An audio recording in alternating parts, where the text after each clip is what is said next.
بسم اللہ الرحمن الرحیم۔ السلام علیکم۔ آج کا جو ٹاپک ہے وہ ہے شرارتی بندر۔ یہ کہانی سعد فتح کی ہے۔ کہتے ہیں کہ گاؤں سعد فتح کے ایک بزرگ علامہ اکرام حافظ نے ایک جنگل میں کچھ عرصے قیام کیا۔ وہاں بزرگ اکرام حافظ کی دوستی بہت سے بندروں سے ہو گئی۔ یہ بزرگ کا بہت احترام کرتے تھے اور یہ بندر اپنے وقت کے بھی بہت پابند تھے۔ ہر بندر کے ذمہ کوئی نہ کوئی ڈیوٹی تھی، جس کے ذمہ جو کام ہوتا تھا اسے بہت ہی ذمہ داری سے انجام دیتا تھا۔ صبح صبح یہ بندر بزرگ علامہ اکرام حافظ کے لیے ناشتے میں ناریل، انجیر، کیلا، انگور اور دوسرے میوہ جات لے کر آتے تھے۔ علامہ اکرام حافظ بھی اپنے گھر سے اپنی والدہ ماجدہ کے ہاتھوں کی بنی السی کی مٹھائی جو دیسی گھی میں بنتی تھی لے کر آتے تھے۔ وہ بندروں کو کھلاتے، بندر اور چست و چابند ہو جاتے۔ علامہ اکرام صاحب ہر وقت اپنے پاس سونف رکھتے، جو صبح نہار منہ پھانک لیا کرتے۔ اس سے سارا دن ہاضمہ درست رہتا اور عقل ٹھکانے رہتی۔ جب یہ بزرگ اکرام حافظ واپس اپنے گاؤں جانے لگے تو انہوں نے بندروں کو ایک نشانی دی جو کہ زمین پر ایک دائرے کی شکل میں تھی۔ اس دائرے پر جب سورج کی کرنیں پڑتی تو وقت کا آسانی سے پتہ چل جاتا تھا۔ بندر بزرگ علامہ اکرام صاحب سے یہ تحفہ پا کر بہت خوش ہوئے، اور جب بزرگ جانے لگے تو بندروں نے بزرگ کو تحفے میں ایک بندر دیا تاکہ ان کا سفر آسانی سے کٹ جائے اور گپ شپ کرتے ہوئے جائیں۔ یہ بندر بہت شرارتی تھا۔ بزرگ بہت خوش ہوئے، چلو سفر کے لیے ایک اچھا دوست مل گیا، یہ میری سنتا جائے گا اور میرا سفر پرسکون گزرے گا۔ بزرگ اکرام حافظ کے جنگل میں سے چلے جانے کے بعد بندروں نے بزرگ کی نشانی کی حفاظت کے لیے اس گھڑی کو مٹی سے ڈھانپ دیا تاکہ یہ بھی خراب نہ ہو۔ بزرگ شرارتی بندر کو لے کر اپنے گاؤں سعد فتح میں آ گئے۔ گاؤں کے لوگ علامہ صاحب کے ساتھ بندر کو دیکھ کر بہت خوش ہوئے۔ بزرگ کے دو چیلوں نے جو کہ مظہر اور احمد تھے، جو بزرگ کی بہت خدمت کرتے تھے، انہوں نے بزرگ اور بندر کی پرتکلف دعوت کی۔ مظہر نے بندر کی شاندار رہائش کا انتظام کیا۔ دوسرے دن بزرگ علامہ اکرام کے دوست بزرگ عبدالسلام ان کے گھر تشریف لائے۔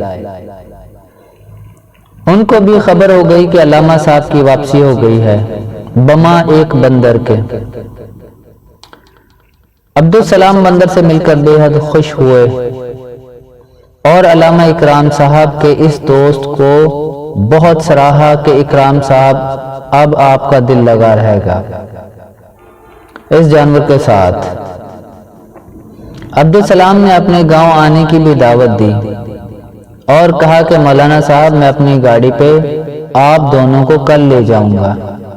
بندر بہت خوش تھا۔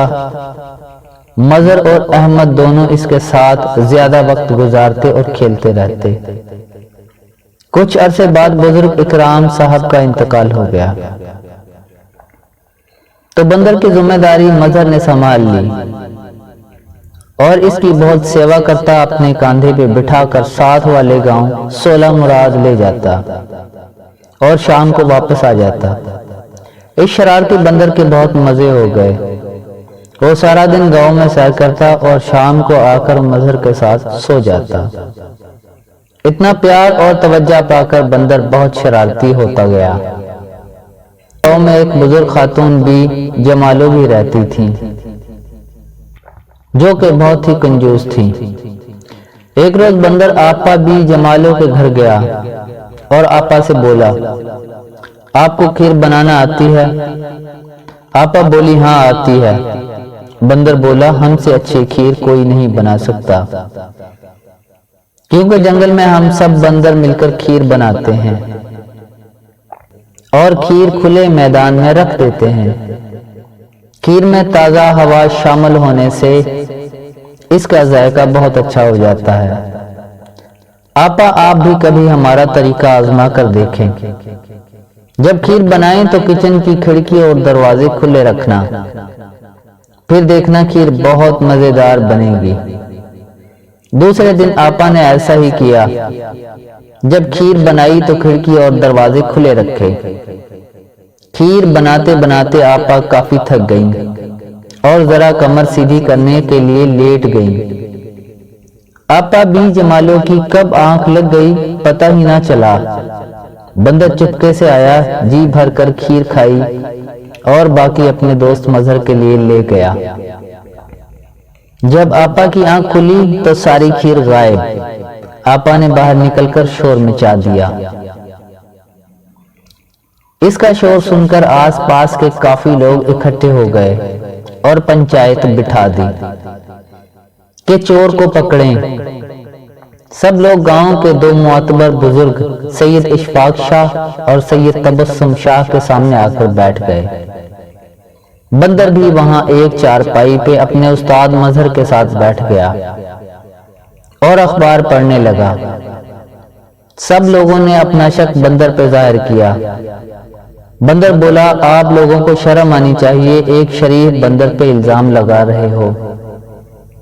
ہمارے جنگل میں تو ایسے نہیں ہوتا، اور آپ لوگوں کے پاس کیا ثبوت ہے کہ کھیر میں نے کھائی ہے؟ اور ساتھ ہی مظہر کے کان میں کہا، استاد آپ نے اب سارا معاملہ سنبھالنا ہے، ورنہ آپ کا بھانڈا بھی پھوٹ جائے گا۔